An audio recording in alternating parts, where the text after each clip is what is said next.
ሰላም ሰላም የዩቲዩብ ቤተሰቦቼ እንዴት አላችሁልኝ? በያላችሁበት ሰላማችሁ ይብዛ እያልኩኝ ዛሬ በአዲስ ቪዲዮ መጥተናል። አንድ አስደናቂ የዩኒቨርሲቲ ተመራቂ ልጅ ነው ቀድመን የምናየው ቪዲዮ። ለአባቱና ለነፍስ አባቱና ለስጋ አባቱ ለቄስ ጓኑ ሸልሟል። አነጋጋሪ የሆነ ቪዲዮ ነው ይዤላችሁ መጣሁት። እንዲሁም ደግሞ ልዩ ልዩ የዩኒቨርሲቲ ተመራቂ ተማሪዎች ለምስጋናቸውን ለአምላካቸው ሲያቀርቡ የነበረውን ልዩ እጅግ አስደናቂ የመዝሙር ቪዲዮዎችን ቀድመን የምናየው። በሁለተኛ ቪዲዮችን የሚሆነው ዙቃላ ላይ የተገደሉት አባት መናኝ እንደነበሩ ለ12 ዓመት ላይ ገዳም እንደቆዩ የሚያሳይ ቪዲዮ ነው ይዤላችሁ የመጣሁት። ቪዲዮ እንደመቻችሁ ስለማልጠራጠር ላይክ እና ሼር ማድረጋችሁ እንዳትረሱ። ለዚህ አይነት ጠቃሚ ቪዲዮዎችን ወቅታዊ ጉዳዮችን በየቀኑ ስለምናመጣላችሁ ቻናሉን ሰብስክራይብ ማድረግ ቤተሰብ ይሁኑ። ሳብስቴታችሁን ኮሜንት ላይ አስቀምጡ። ቀጥታ ወደ ቪዲዮአችን እንሄዳለን።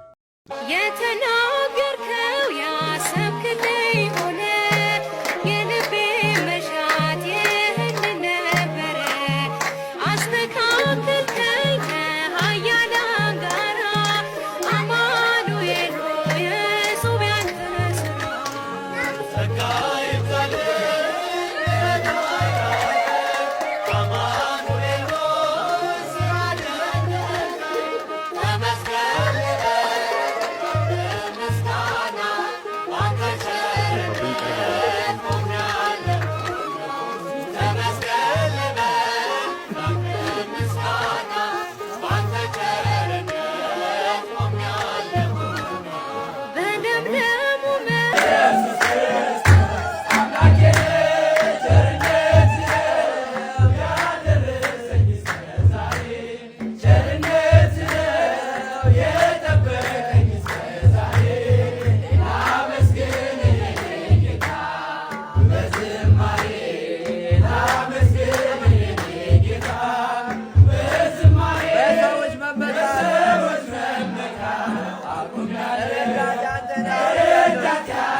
ቀጠሮ ሰርጌ ደገስክለት ምን ያህል ባህራን ስታተርፈው ከሞት ዛሬም ታምርን ትርግናህን አይተው ብዙዎች ይሉ